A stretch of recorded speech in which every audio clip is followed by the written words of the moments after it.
Welcome to DisQualified. You guys here with your hosts tonight, Gordon, Caleb, and Trevin, and we are going to be talking about what just transpired tonight. You're watching this tomorrow, but it was tonight as of this recording, SummerSlam.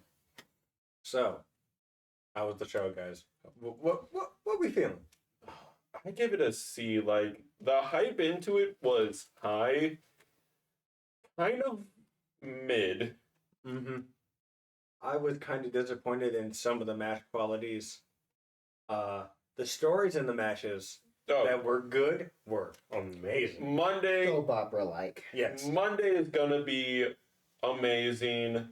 Friday with the Bloodline stuff is also gonna be interesting, but we'll get into that after we go match by match. Mm-hmm. But how was your guys' week? How we feeling? Just... It was good because we did see Deadpool. Mm-hmm. Deadpool and Wolverine was amazing. It was a good movie, but yeah. In terms of other weekly stuff, we're not covering it because of how extensive SummerSlam reviews are going to be, but they'll probably... This week's news will probably be like addendums and add-ons to next week's episode, so stay tuned for that. So, without further ado, let's kick off SummerSlam. And it started with Triple H. He basically just came out and said what he usually does every other PLE, where he just says, "Are you ready?" And all his bald glory. Yes, and all his bald glory. He's still, despite being out of ring and being an exec for how long he has been, he's still got that aura. Yeah, he does. I think the beard helps, but... Oh, yeah. People say he looks like he should play live-action Kratos, and I can see it. So? I think he's too buff. Really? Yeah, I don't think Kratos is, like, buff because, like, those types of guys didn't go for buff. They went for, like, toned. You know, they didn't really have, like, pectoral muscles, really. He had much more... He was still big, but he was much more toned in earlier games, but... Maybe an older Kratos. Yeah. Mm-hmm. All right, let's get into it. The first match we have is Rhea Ripley versus Liv Morgan for the Women's World Championship. Yeah. It was a real good match, but Dirty Dom, you son of a... bitch. I love it. Son of a bitch. I love it. It's awesome. But, so, Liv started the match by rolling, like, in and out the ring, like, 5 times. It was getting a little tiring, but once it concluded, we're like, oh. Yeah, Rhea cut her off, and then Rhea started getting a lot of offensive. She hit the riptide on the top turnbuckle. It was a good 5 minutes. She was just beating her ass downtown. Yep. And then we got the dislocation of the shoulder. That's the thing. From the angles they were shooting at, it looked real. Like, I don't know if she learned how to make, like, a bone pop a little bit. She could be double jointed for all we know, but it did look kind of gross on camera. What if it did actually dislocate? And she was like, fuck it. We got to keep this kicking. I do see Rhea being like, we do got to keep the story going. That's hardcore. Like, yeah. I also believe Rhea's the type of person who knows how to pop a dislocated shoulder back into place. Mm-hmm. Yeah, she like rammed it into the table. She almost like started to spear the table. Yeah. That Pat McAfee. Yeah, it was a double impact sound too. Like, they did a replay and I'm like, ugh. I just didn't know if it actually was injured because when she did put it back in place, she was just using that injured arm like as a main anchor for all her slams, which I don't know if it would really be like that. There's definitely going to be some like backstage news stuff that comes out that confirms whether it was actually dislocated or not. Yeah, because that was insane because it looked so real. Either way, she was selling it. I didn't know it was so good. Like, I was wincing and I didn't even want to watch it because I actually thought she was hurt. Yeah, and I was like, I don't like this. Yeah. And then so Liv was just targeting the shoulder, rammed it into the turnbuckle a few times, and then out of nowhere, Dom takes the suicide dive from Liv. He pushes Rhea out the way, takes the suicide dive. Yep. Which was an amazing spot. Yeah. They have a little sideline brawl. Liv goes to grab a chair. Doesn't end up working out. Then Rhea goes for some lickbacks. Being like, you've hit me with a chair plentiful of times. My turn. Yeah, and then Dom just snatches it. He wasn't letting it happen. He was like, hey, you're better than this. We don't win. We can't win like this. Mm-hmm. You actually cannot win like this. It will not work. He was being smart. Like, well, for the first time ever, he was being a smart. He was being super smart, considering. Oh yeah. But so then, Liv had Rhea in an armbar, and that lasted for a good 3 minutes, and then powerbomb. Yep, powerbomb, and then she hits the riptide. It was a powerful powerbomb. And then Liv hits the Oblivion. Rhea kicks out. And then when the referee is getting distracted, Dom slides the chair into the ring for Liv. Liv hits another Oblivion. Onto the chair. Kind of like the Becky match. Yep. And 1, 2, 3, and still. Yep. Was Liv expecting that? I don't think so. I don't think she was expecting it. But it was a masterful class in heel work by Dom. Because after the match ends, grabs Liv's shoulder, turns her head, and... Yo, what the dude? I'm zooming in on that. There's gonna be a short. Oh, for the engagement. It's gonna be slow-mo too. Oh my god. They showed him the highlight reel too. He went for seconds. Yeah. But yeah, he definitely did. I mean, on their way out, I love it. The camera was lingering on them. Yeah, you thought someone. We thought Damien was gonna come out and deck Dom, but then after the match in the background segment, Damien was still pissed. Oh yeah, he just grabs Finn Balor and he's like, "Did you know?" And he's like, "No, I didn't." Yeah, and he's coming in completely ready to deck his fellow Latino member. And Finn Balor's Latino? No. Dom. Yeah. Oh. Oops.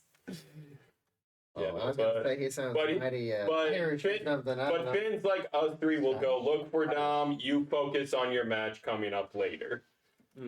Which is later in the card, but before all that, because it was the second to last match still, we had... Braun Breaker versus Sami Zayn for the Intercontinental Championship. Again, another mid-match. And it's below mid for me. I don't think they have good chemistry. Yeah, I don't know. You guys definitely were hearing me. I was kind of complaining that whole match. It was not good. But my complaint was fixed in this match as Braun Breaker made up for the spear he missed last time by hitting 2 spears. And they were clean. I mean, he started off the match going for a spear and hit the ring post. Yep. And that was an amazing, you're just going tunnel vision. Yeah. You shouldn't do that. And I think that was the story of the whole match was he was getting tunnel vision. Basically, that was the theme for the show, was people were just tunnel visioned on their emotions. Yep. And they let their emotions get the best of them. But after the 2 spears, 1, 2, 3, and new. There's someone in our comment section that's gonna flame me for this, but finally! Yeah, not that I disliked it, I just didn't like how it was being booked. No. I feel like they could have done more with Sammy. The fact that he had, I think, a total of 6 title defenses against... Done more with Sammy? Against a total of 3 people. What do you mean done more with Sammy? With that belt? Yeah, the total of 6. So when he did beat Braun Breaker that first time, y'all were complaining that he was above this belt. But now you're saying that they could have done more with him, even though he did beat Braun Breaker the first time. Here's the thing. So, yes, he is above the belt. But since he has the belt, do something with it. So if he won tonight? If he won tonight, it was the wrong move. Yeah. So this is not a win-win for Sammy at all. I feel like the win-win was moving on from Braun immediately and let him and Ilya have a match. You're lucky, my boy, Sami Zayn. I called him. I said, hey, man, it's not in your favor. And he's like, yeah, I know. I did. I even called Triple H. Yeah. In Ohio. Hey, you called him plenty of times tonight. 3 times. 3 times. And I even called my boy Logan. Which is a good transition to the next match. Which is LA Knight versus Logan Paul for the United States Championship. So interesting thing is that they had the champion come out for this match first. Usually it's the champion that enters last. And we'll let Gordon announce who walked him down to the ring. Oh, the one and only, one of the best artists out in the music area. Mr. Weed himself. MGK Dilius. Yeah. But LA Knight's entrance, kind of better, in my opinion, because he comes out with the recently stolen the day before Primobile. Yep. And he's like, mate, I can't see a theme through these windows. Let me fix that. After his booth. Yeah. It was almost as bad as Elon Musk's Tesla trucks, like, show. Oh, yeah, that when they were, these are bulletproof windows. Throws rock. He's like, shatters. That wasn't supposed to happen. We should definitely get that checked out. Yeah, just breaks the windows with the metal pipe, then comes out. Mm-hmm. I just don't like how long entrances are. I'm sorry. Like, these entrances are a little too long for my liking. It's because they do the curved ramp. They want everyone to... Even main shows, I feel like some of these guys' entrances are just too long. Oh, yeah, Roman's entrance is like 3 minutes. Undertaker's was like 5. Yeah. On a good night. On one show, they actually had him come out from the middle of the ramp because he would... Because the ramp was too long. Yeah. Like Giannis at the free throw line, for real. Oh, yeah. Feel like James Harden when we watched him just complaining. But yeah, all in all, this was a good match still.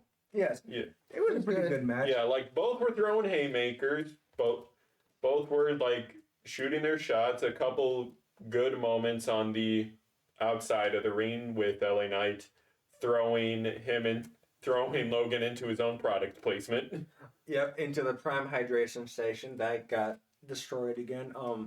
He hit a neck breaker onto the table, which did not break.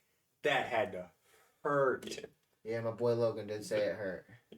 The thing with table spots is you hope it breaks to disperse the force of you landing. Mm-hmm. There was no dispersal on that landing. And Logan said, "You'll get another one." They did not need another one. No. What? Wait, didn't it never broke that night, huh? It broke at the main event. Yeah, which we'll get to, but yeah. What I did love about this match though is MGK is like, "Don't worry, bro, I got you." Pulls off his chain, and I was like, "You said you hated his chains." I didn't know it was a brass knuckle. What the fuck? But when they brought it out still on the chain, I was like, how is Logan gonna hide these if he lands the punch? The answer was he didn't need to hide them because LA Knight caught him in a BFT 1, 2, 3 and knew. I mean, Logan did hit an impressive moonsault to the outside. Oh yeah. Hey, he's a very impressive performer. He is. Finally, that belt is off of him. And LA Knight got rewarded for being so patient. It is finally time for him to have a title run. Yeah, I'm not praying on his downfall but it was brought up in the promo on SmackDown of Logan saying I've had only 2 title defenses, but that's 2 more than LA Knight's ever gonna get. I joked like, what if LA Knight loses it after 1 defense, so Logan still has more defenses than him? That would be so bad. I would be so upset. I would too give LA Knight a long run, but I'd be like, that'd be a hilarious storyline in the future. I'm already upset with the booking of the Bloodline beating DIY. Yeah. I mean, you did want Jacob Fatu to be dominant, and he can't be dominant if he loses his first match. That is true, but I feel like maybe it was a bit too early to put the belts on them. I don't think so. Mainly because they are trying to establish his bloodline being super strong. And We already know Jacob Fatu can take down, I don't know, maybe about the whole roster by himself. Yeah, that is true. That is very true. He is a destroyer, but that bloodline might be shaking in their boots after the main event. We'll get into that when we talk about the main event. They got So, Fatu. yeah. I don't think they got much to worry about. But dealing with someone related to the bloodline, Nia Jax versus Bayley for the WWE Women's Championship. We barely paid attention to this match. We were discussing other story beats, yeah. Yeah. Wow. I don't know. I just wasn't very involved with the story of this match to begin with. But I do know, like, from what I did see very strong power bombs from Nia Jax. And that insane power bomb from Bayley. By Bayley, yeah. Nia Jax did hit a stink face. Yeah. But didn't she do? We started paying attention to the match when it looked like Bayley had the advantage. We heard, it's Tippy time. I thought she was actually catching him. Mm-hmm. But it seemed to just be a distraction. Oh, yeah, most definitely. It was a great distraction because that led to 2 power bombs to Bayley and then 2 bonsai drops to Bayley. Yeah, annihilated. Yeah. And then 1, 2, 3. And new. And I just wasn't really interested in the story because I knew what was going to happen going in. Yeah. Were you interested in the story? When we recorded our prediction video, I was like, is Tiffy going to cash in on this match? But no, it looks like they're doing this sort of like queen and princess duo storyline, which is like it seems like Tiffy's only going to cash in when Nia loses it to bring it back to the duo. Ooh, I remember watching this. No, that was like fucking 2 months ago. Never mind. It was when I watched the wrong pay-per-view. I watched like the wrong SmackDown. It's not even relevant. I'm a dumb butt. But yeah, they're keeping this queen and princess storyline going. But now the queen's a champion also, which is what you wanted. Yeah. You wanted the champion, the queen, to actually have a reason. Also with Bayley, I felt like it was a case of they could have done way more. Yeah. It's like with the tag team championships, that with both Awesome Truth and A-Town Down Under, you could have done way more with them. They really didn't use them a lot of the time. I brought this up in an earlier discussion. I don't know if it's recorded or not, but I feel like Bayley lost a lot of momentum when Damage Control got drafted to Raw. Yeah, I feel like... Because they could have continued that betrayal storyline a little bit, especially with Dakota getting cleared. Mm-hmm. But with the draft to Raw, that storyline got chucked out the window and a lot of momentum was lost on both parts, I feel like. Like, Damage Control is coming back. But now Bayley just lost her title, so we'll see what she does. Maybe she takes a break. Reuniting? No, I don't think they're reuniting. With Asuka still being on the shelf right now, they're kind of like a 3-woman group right now. Yeah. Also, considering you want to see everyone with a belt do more. You know who you remind me of? Who? Who's that guy from Ravioli? The guy who's like, at the end of the movie, he comes in to taste the food. You're the food taster. Well, no, okay. I'm waiting for the storyline that is like, You mean Ratatouille? Oh, shit. Yeah, that's Ravioli. That's fucked. It's just Ravioli. It's just when... Oh, boy. Because looking at what they did with Roman and Gunther, they made these championships feel like something. Yeah. And these short reigns don't really do anything, especially when they're not being used. Mm-hmm. So I would like to see, if you have a championship, do something with the championship. Like with Logan, 2 title defenses in 257 days. This being his 3rd, he just lost. That was pretty bad. That was a horrible reign. Yeah, LA Knight won it. I think they're going to do something with LA Knight. He's going to defend it on the weeklies, like a mid-card title should be. Logan's getting his leg back. He's taking it back. No, I think Logan's taking the break. He's got other business ventures. You're right. Yeah, he has other things to... He has to go on another Mr. Beast video. Yeah, most likely. Maybe like another 10. Video? Mm-hmm. I don't know. Okay. And I'll then watch Mr. Beast. Well, we did have a lot of talk about the Nia Jackson match. We really did. Yeah. I'm impressed. And we didn't really watch it, you said. We, I'm glad we had stuff to talk about, though. yeah, it was. I mean, All the matches were decent once the momentum picked up. Some matches we were like, and then stuff started happening. No, that Sami Zayn match did not pick up at all. No, it did not pick up. That was a stinker. Yeah. It was like a D. Mm-hmm. Sorry, and I love Sammy, but it was just not good. Yeah, probably like worst match of the night. We'll discuss best match when we go through the entire card. But next up is probably, in my opinion, second or third best match of the night, but I'll get into that later. CM Punk versus Drew McIntyre, special guest referee match with the special guest referee, Seth freaking Rollins. He is so fun to watch as a special guest referee. He is a very fun special guest. this match He started off wiping his ass with CM Punk's hoodie. So that's already points right there. That was pretty this match, the momentum never left.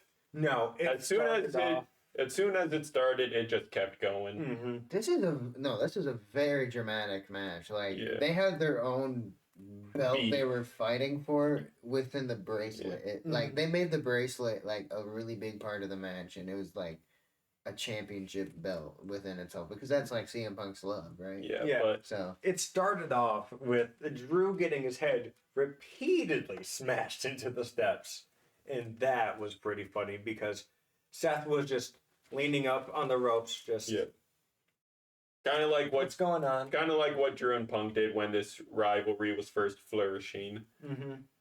Just relaxing, just chilling. Oh, bro ended up tying his shoes. Yeah, that was pretty fucking funny. Yeah. And then Punk gets swung into the announce table twice. Ouch. Punk took on a lot both of beating. sides too. It was like, I'll take care of this side, turn around, take care of this side. He was just getting swung around like that. There's a lot of swinging. Yeah, Punk took a lot of beating. He got his ass beat. He took a guillotine to the fucking apron. That was pretty brutal. Yeah, that was insane. I was like, Drew lifted up the apron, slid Punk under there, and whop. And then we had Drew go on a bit of a tear. He started just taking over the match. And then a chair gets involved. And he's pleading with Seth. He's like, come on, let me do this. You know what he's put me through. You know what this means to me. Let me beat him. Because Seth didn't count a pinfall. He went to go down. And he's like, you said you wanted to kill him. He's still moving. He would have kicked out at one. So, like, he could have used the chair, but then, shades of 97, he just snatches the chair and goes, nope. Yep. But, so they continue trading blows. Later in the match, Drew seems to have the advantage, gets a little cocky, pulls out the bracelet to rub salt in the wound. Mm-hmm. And that Punk goes on a comeback. Yep. And it seems like he... No, did he? Did he? That's because I get it. Look, I'm sorry. He said, no, did he? He's like, and it looks like Punk has the chance to win it by tap out. Yep, and Anaconda Bison. Yep, but he sees the bracelet and is like, I'm getting my chance to take this back. No, dude. Yeah, he got tunnel vision in on the bracelet, and he was like, I mean, it's his prized possession, so it is with his reason. Prized possession. But I thought he was gonna like put it off to the side, but he put it on and he walked right into a Claymore. Yep, which knocked it out of his hands, leaving it to be on the canvas. And Seth, being a good intelligent referee, yes, was clearing the canvas of any protrusions or any hazards, but pulled the mistake of deciding to put the bracelet on instead of handing it off to someone else. Or putting it in his pocket because he had cargo pants on. That's because he wasn't trying to do that. Yep. I believe he has an ulterior motive to get into that of Punk's head because he doesn't like the fucking guy. He doesn't like either of the competitors. Mm-hmm. He said on Monday, as much as I don't like you, As much as you don't like him, I don't like you. And as much as you don't like him, I don't like you. Yeah. So he hates them both. With reason. Yeah, with reason. I think this leads to a triple threat match. At Bad Most definitely. But I think it should be Hell in the Cell. But back to the match. Punk regains momentum, hits a couple GTSs, but when he looks like he's going for a pin, he catches a glimpse of Seth's wrist. Oh no. So he goes to hit Drew with the first GTS of the match. And he sees the bracelet on Seth. And he drops him and he's like, why do you have the bracelet on? What are you doing? So he drops him and he gets distracted. So Sorry, God. I needed it. Okay, I'm sorry. But so Drew, when he gets up, he knocks Seth out of the ring because he knocks Punk into him. And so that creates an opening. And he hits another Claymore, right? I think so. Yeah, so I think he hits another Claymore. And no one's there to count. Seth gets back in, and he goes 1, 2, kick out. And then... No, it was sorry. Oh, was that Drew when he was pointing the two to the crowd? Drew did take a bump. I think it was the GTS because... he did take a GTS. Yeah, he was out of commission because Seth, after he saw the bracelet, was like, finish the match, we'll talk about this afterwards. CM Punk looks like he's going to finish it, but instead goes to GTS Seth successfully. Oh, yeah, he does GTS Seth. Yeah, and that's when Drew recovers, gets his blick back, but yeah, and then Seth's not there to count it first time, I think. Not 100%. Because there was 2 pinfalls where no one was there to count it. But it was after the GTS on Seth. He takes the bracelet back. I think it was this pitfall where Drew finally gets it because I remember Seth's count being a little slow because he was still recovering a bit. And he was recovering, and then he looked like he was not gonna do it out of spite, and then counted the 3. Yeah, and Drew is your winner and just takes the bracelet right back. Yep. So that is like another little thing still going on. Yeah, and that is... Yeah, and after the match, I was like, and this is your triple threat main event at Bad Blood, probably. Mm-hmm. Probably going to be a Hell in a Cell, too, because it's Bad Blood. Come on. Yeah, that would be a very, very good match. I think that might be main event. If I'm booking, we'll have to see, main event. Because a lot can happen with the bloodline. They're not even involved in the bloodline. They're on Raw. But no mercy and only one thing? Only SmackDown people can do that? Bloodline? No. Or Bad Blood? No. But I don't know what... Yeah, but I don't think they're going to main event it. Well, yeah, but my statement is like, but a lot could happen. Yeah, a lot could happen. So we don't know. Mm-hmm. Yeah, a lot could happen. We're definitely getting this triple threat sometime, probably Bad Blood, Hell in the Cell, but I would not be surprised if Bad Blood is just all Hell in the Cell matches. I would hate it. No, I would hate it. It shouldn't be that gimmicked because they got rid of Hell in the Cell. Pay-per-views, it shouldn't be that gimmicked. It should be when it deserves it, and this match, in my opinion, deserves it. Yeah, I would delete Triple H's number if that was the case. Because these 3 people, just put them in a structure where they can just beat the fuck out of each other. Because they need to. They need to get it out. We need a backstage brawl. We do need a backstage brawl. It is the one gimmick added to 2K that they haven't revamped a match for. It's just because it's just fun to play. Yeah. We need to find a way to do it. What if it was the triple threat between Seth, McIntyre, and Rollins? They just randomly see each other backstage, and it's just boom. mayhem. It's just They could. Well, the thing is, Not that. What if they didn't make it a Hell in a Cell, but brought back a false count anywhere stipulation? I think you can just do a Hell in a Cell with a false count anywhere stipulation. they're So, gonna do a car fight. So if you wanted to, they could finish it backstage. But I think if it's a Hell in a Cell, somehow they might end up on top of the cell. That's just wishful thinking. But now we move on to what I think was match of the night. This was a good match. Gunther versus Damian Priest for the World Heavyweight Championship. Damian was pissed for a multitude of reasons. Also, Gunther came in looking bruised as hell. This match was just a slugfest. They were just going blow for blow. It makes sense because Damian Priest was pretty fired up. Off of Gunther's comments, and now with the Dom situation, He's just a big ass snowball, and it finally. Yeah, he was like, I need to send a message to a couple people. You're the parchment. Yeah, he used his barbarian rage meter fully. He now needs a long rest before he can go on another rage.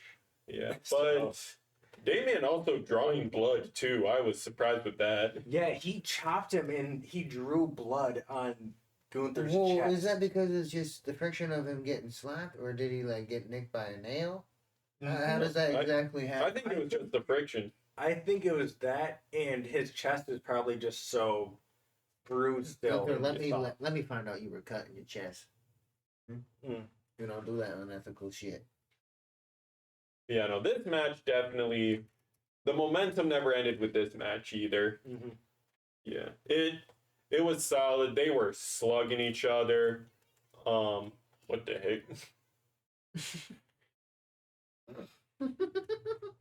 But so, What the fuck? the story of the match was just amazing. With Yeah. Priest, every time he was down and out, he just Got back up. got back up. He hit his rage meter again. Yeah, he's like, He was lifting his. He's just like, I still got some stuff I need to get out. and then Finn runs down to the ring, and he's like, "Come on, Priest." To hype up his buddy, right? Actually, yeah. I was. It looked like he was coming to hype up his buddy. I did say I loved it. Then he screws Damian Priest by putting Gunther's leg on the rope. And Damian sees it on the Jumbotron. Was And just a third thing to be pissed about. Jumbotron? No. Was he expecting Damian to see it on the Jumbotron? Because usually you just pay attention to your match. Yeah. But both men were kind of taking a breather in the match. Damian looks at the Jumbotron, sees the replay, and was like, "You son of a..." Yeah. And that's just a third thing to be pissed about. Gunther goes for a sleeper hold, and Damian's just like, F no. And he breaks out, and then he goes to choke Finn Balor. And then Gunther grabs him again, powerbomb into a sleeper hold. Yep. And Priest is out like a light, new world heavyweight champion. I do want to comment, this is the third match since WrestleMania where Gunther has had to put someone in a sleeper hold to finish the match. I don't know if they're adding that to his gimmick, but I like it because it shows that he realizes the competition's getting stronger as well. Mm-hmm. It's like he lost his monumental reign of the IC because he underestimated the competition. He's no longer doing that. Yeah. So, I think there's going to be a huge roster change in the Judgment Day. I think it's going to be Liv, Finn, Dom, JD, and Carlito. Yeah. And I don't think Carlito leaving. Yeah, put him in there. Damian and Rhea are going to go do their own thing. I can't wait till Monday. I think Dom is getting hit with a riptide. He's getting Tekken comboed. He's not. No, he's not getting Tekken comboed. He's Liv's gonna be there. She's gonna be like, "No, that's my mind." They're going to do a mixed tag on Monday, probably. If not, Monday is probably going to be Bash at Berlin. I see I see Dom getting not Tekken comboed, but freaking MVC combo where it's just super swap out. Yeah, like Just Riptide, Razor's Edge. he is going to get his ass beat eventually, and it is going to be amazing when it happens. But I like the most intriguing story of this whole match, or this whole Card. show, was the Judgment Day. Yeah. They are front and center, and I love it. What if it was? You said a mixed tag team, right? Mm-hmm. And you said that Dom's gonna get his ass beat. Yes. Now, what if Finn Balor's like, "No, you're not gonna do that," so my boy steps in, and then Damien's like, "When I was 2-on-1," and then Jey Uso comes up because he was getting at. As long As it makes as sense. it doesn't end up with Jay and Rhea together on screen, because that does not need to happen. Just let Rhea go. That's the thing, is that those two are also admitting, like, they're decently buddy with Jay. Like, it was in the Thursday kickoff show where a Yeet chant started while Rhea and Damien were on stage, and Rhea's like, Jay's all right, and Damien did the Yeet, and Rhea was like, hey. So it's like, Jay's grown on them. Yeah, I just don't think that there's no more on-screen romance for right now. I mean, I'd be okay with that, but looking at those two, I feel like that'd be a really powerful team. Mm-hmm. That'd be a scary team. Yeah, but Jay might have some past Continent storyline coming up, which we'll get to, but Oh no, we're getting into it right now because that is the main event of the evening.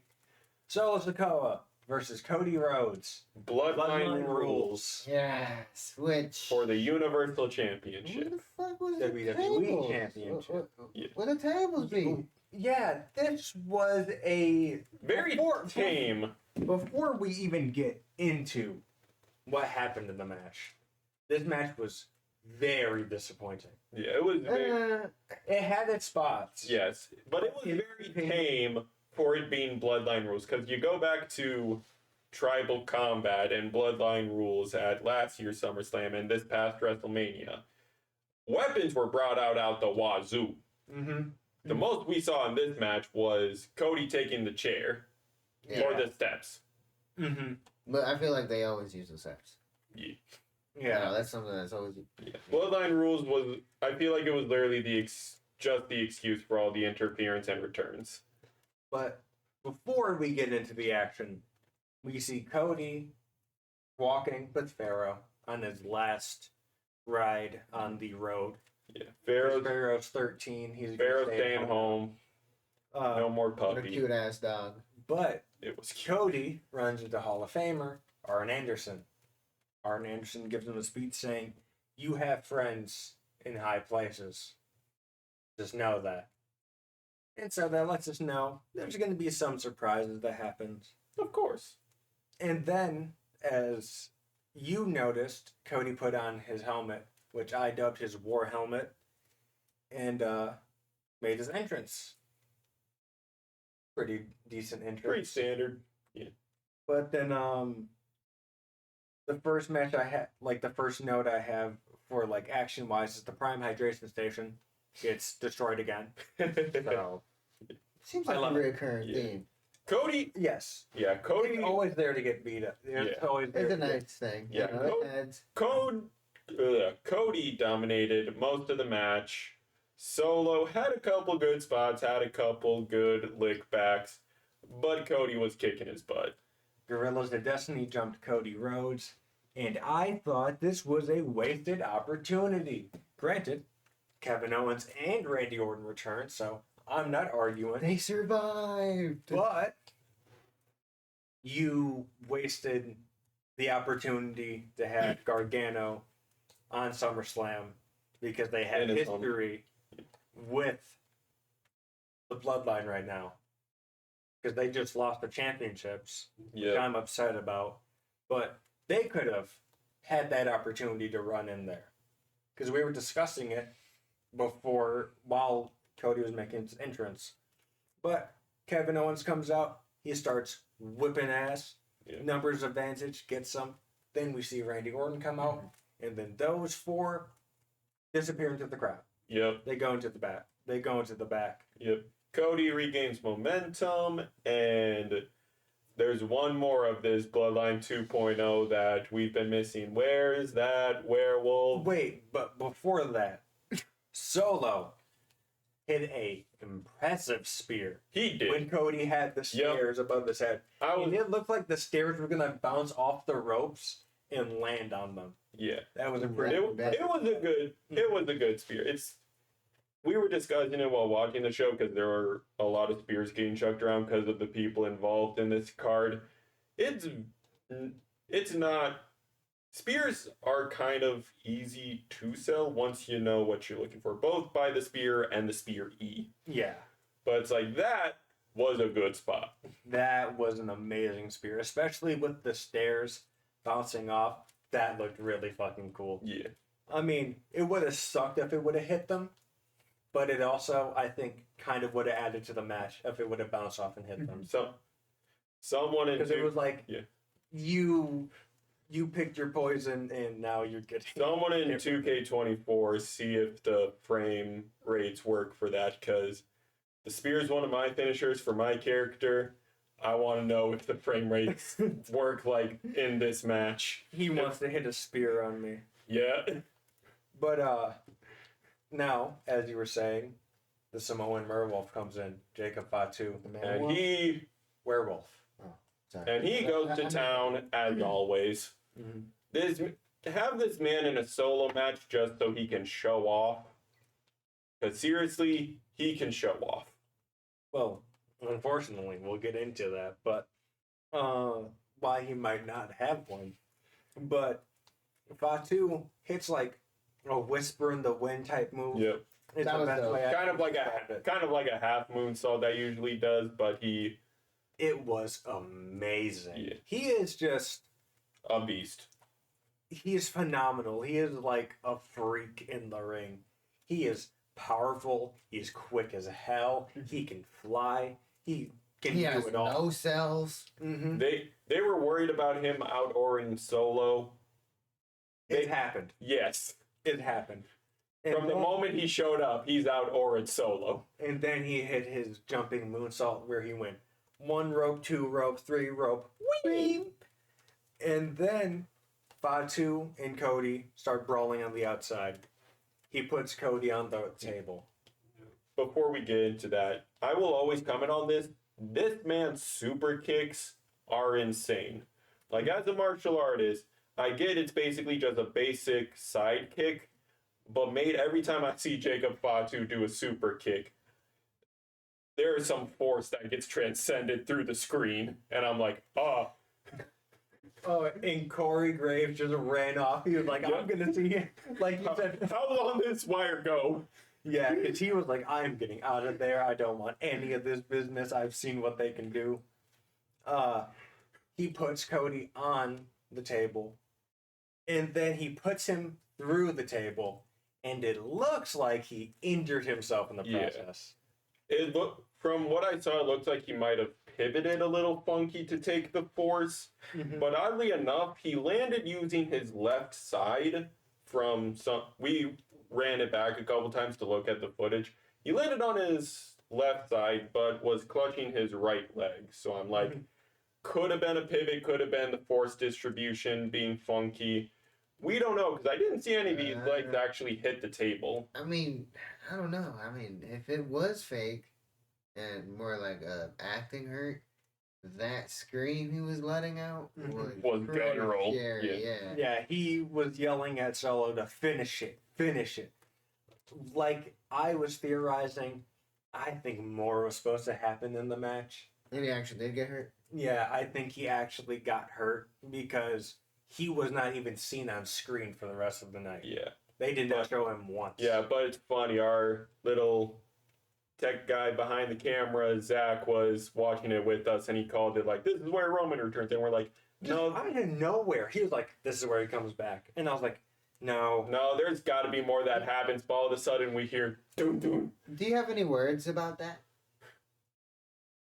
saw both were down, and You call it right on the spot. It's like this is the perfect spot for him. And the funny thing was, he was just scrolling Snapchat, and then he just looks. He just goes, "This is where Roman comes back," and we're He was like, like, no way, there's gotta be more that happens. And then, but all the doing.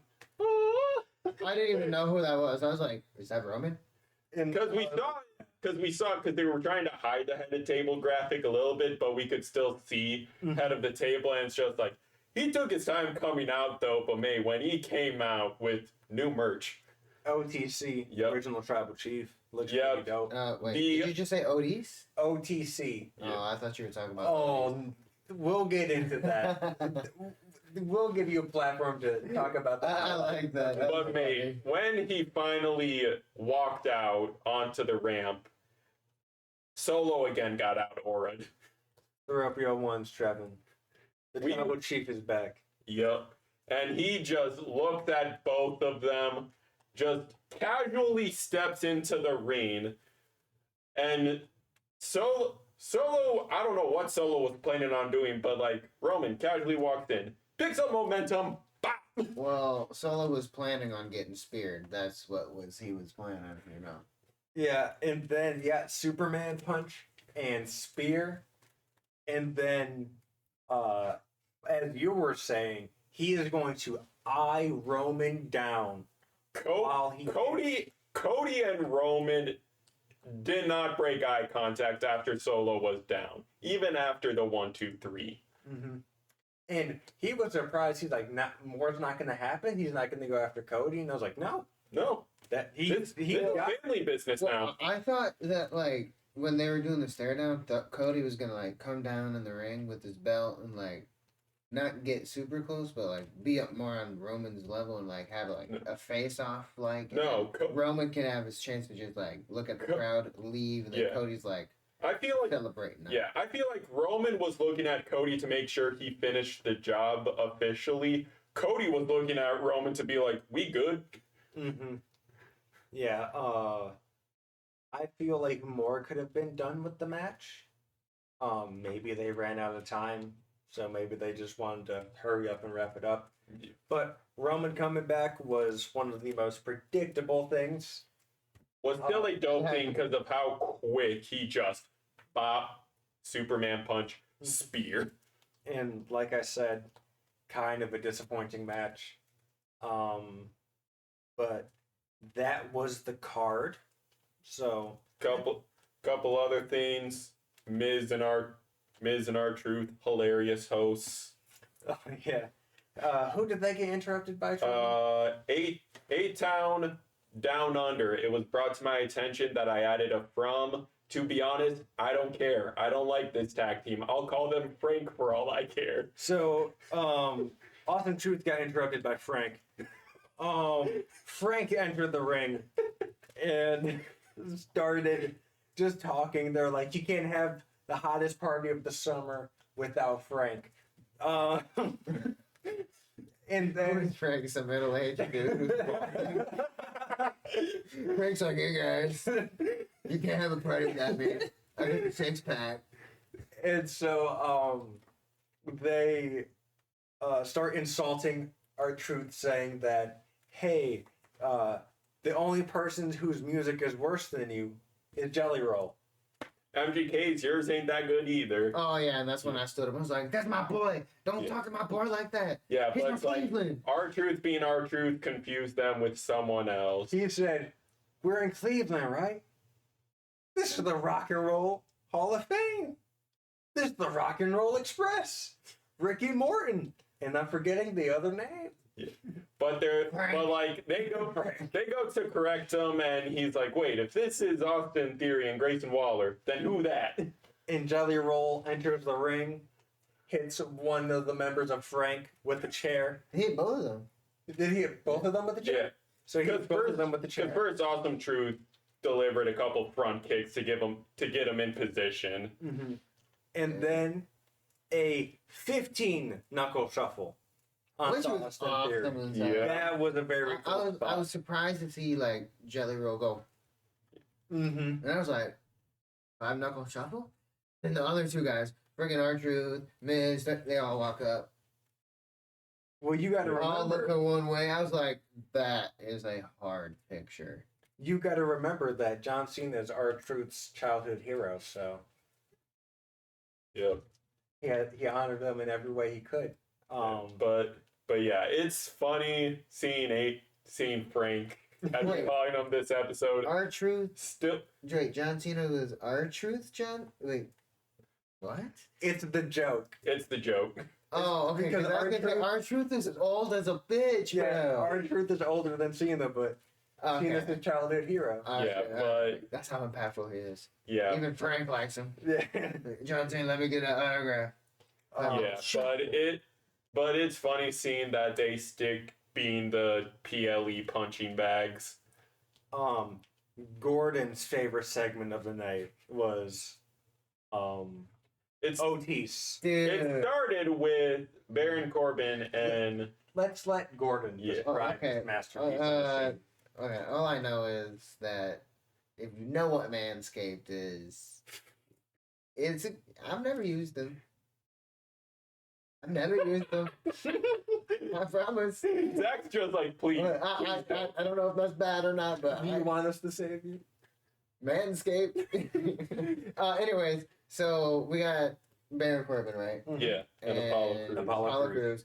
They were like shaving his So- head. They were shaving his head with The baldies were shaving their Yeah, heads. they were balding up. So they were balding up They're instead of looping resupplying up. their baldness. But yeah, resupplying their baldness, and all of a sudden, Otis and the gang, Alpha Academy. Alpha They're still Academy going by comes Alpha out. Academy. So they come out and they're like, "Oh, what's this?" So they come up and they see it's Manscaped and they're like, "Oh, this is cool." I don't know why Tiffany is calling Otis. Maxine. Maxine. That's Maxine. Yeah, that's Maxine Dupree.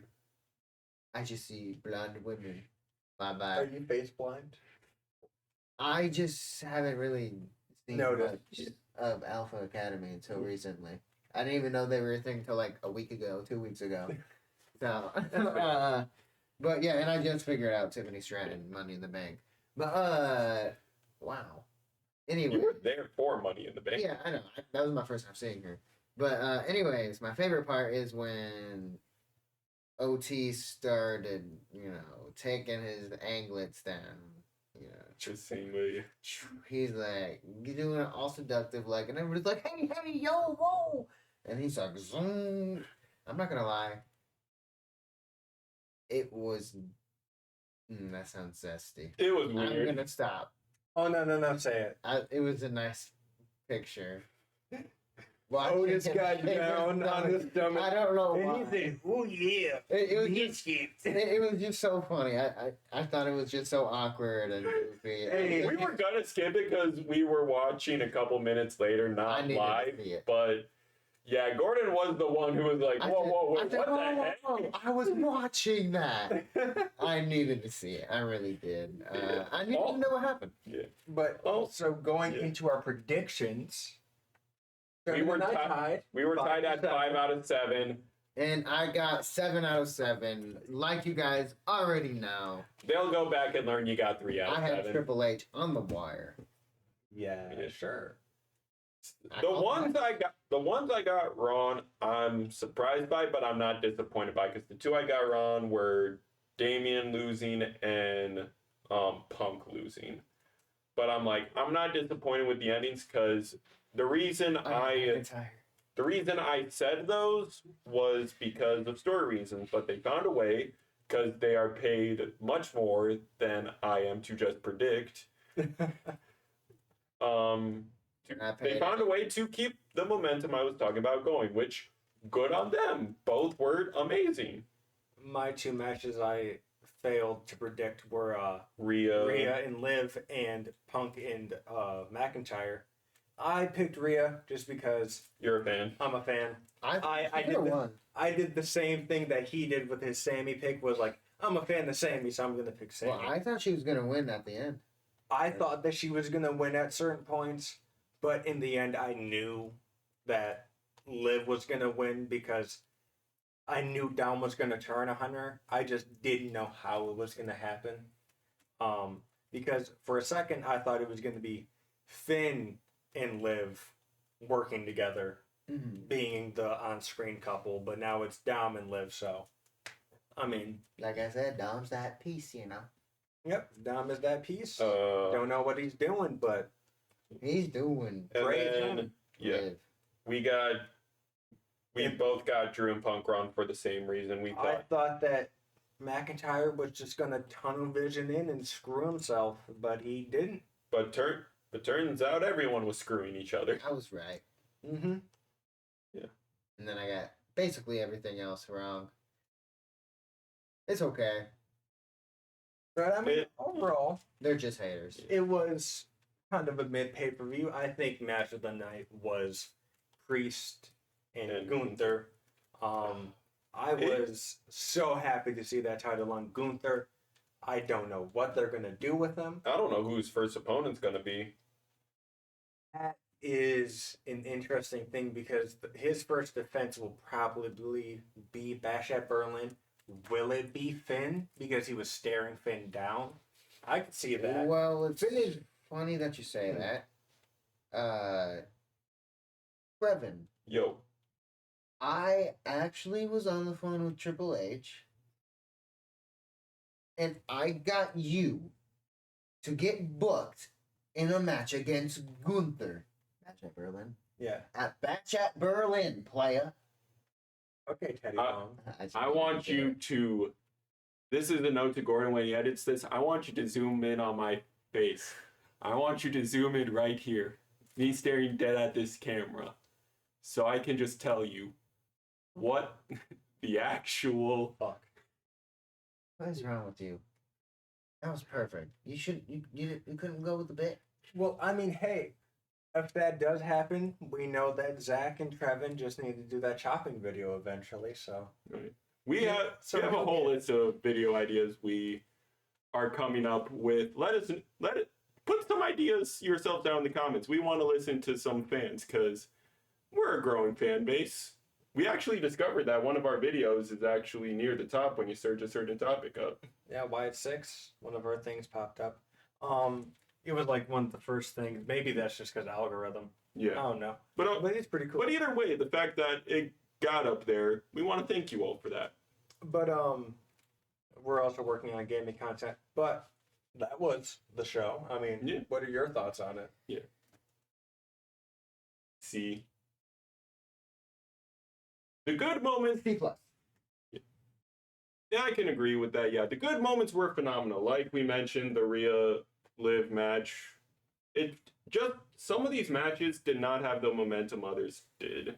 Mm-hmm. I was want like- to change it to B minus, mainly because the storylines really made it interesting to watch. I think I'm going to go with a B.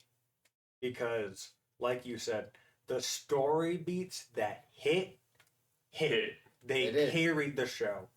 But the moments that missed kind It of was hard to really watch. impacted. That Sammy match. The Sammy match was the low part of the night. I think that was. And my the fact least that favorite. that was the second match following the banner of Rhea Liv, it probably is a chemistry thing. Yeah, I mean, there were some matches that just started off slow.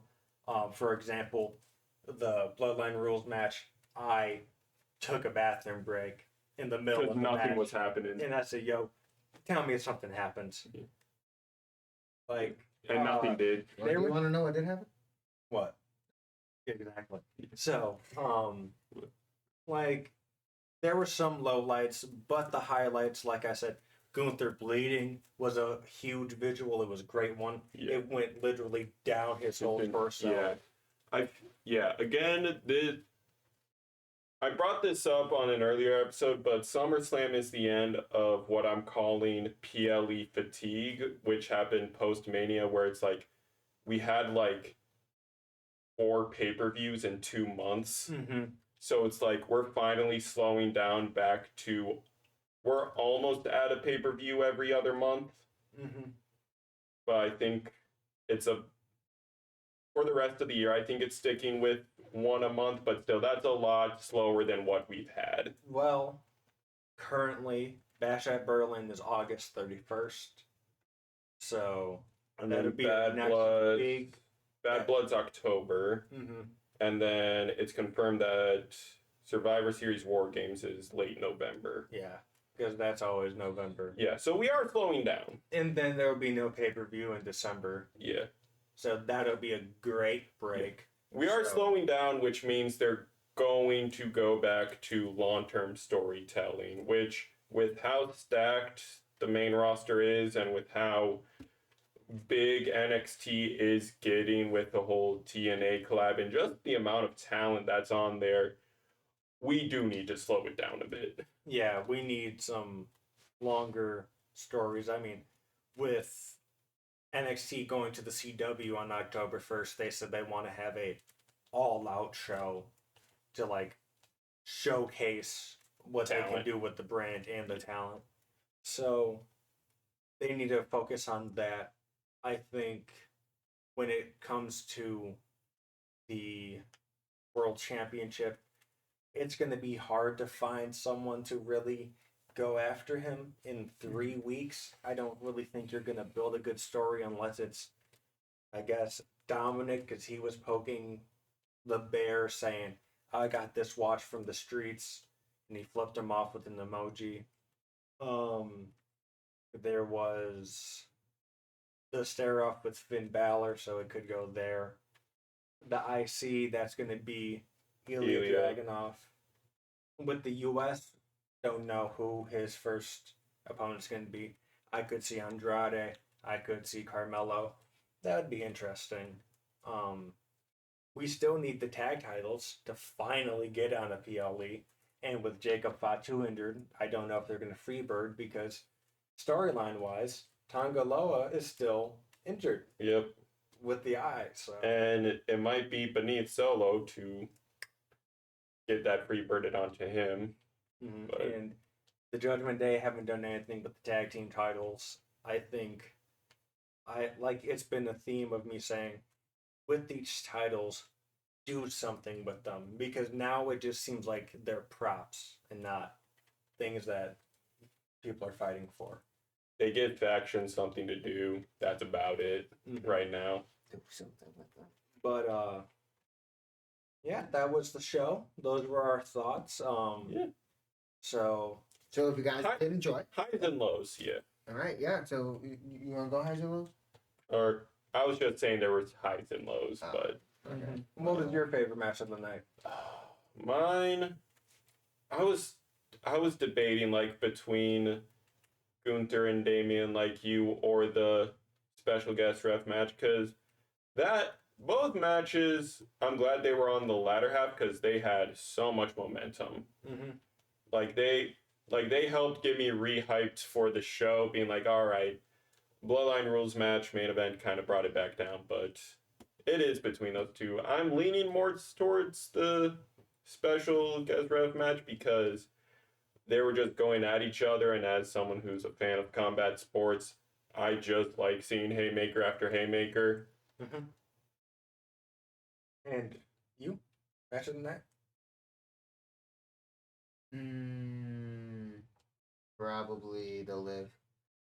Liv and Rhea? Yeah. That was a good opener. That was a good decision. Mm-hmm. It did help the momentum of the show as well, especially with Damian being as pissed as he was. It goes to show that they can trust Rhea to open up a card because WrestleMania Night 2 this year also opened up with Rhea versus Becky. So, yes, I know we're going to be wrapping up.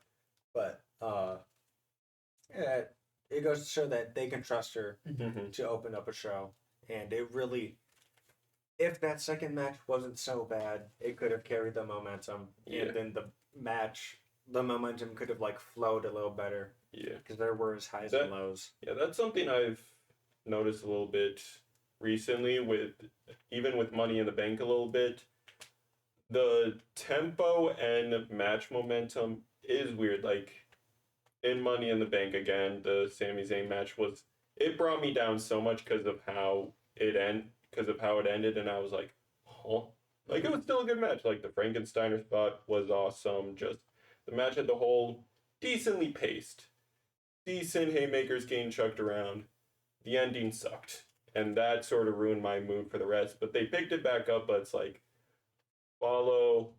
But it's like in most storytelling aspects, you follow a steady curve. The past two PLEs had been, and this one especially was. And yeah, so let us know what you thought of the show in the comments below. Please like and subscribe. Share this if you can. Please like and subscribe. Please. And thanks for watching. Thank you for giving us your time. And we'll see you next time. Peace.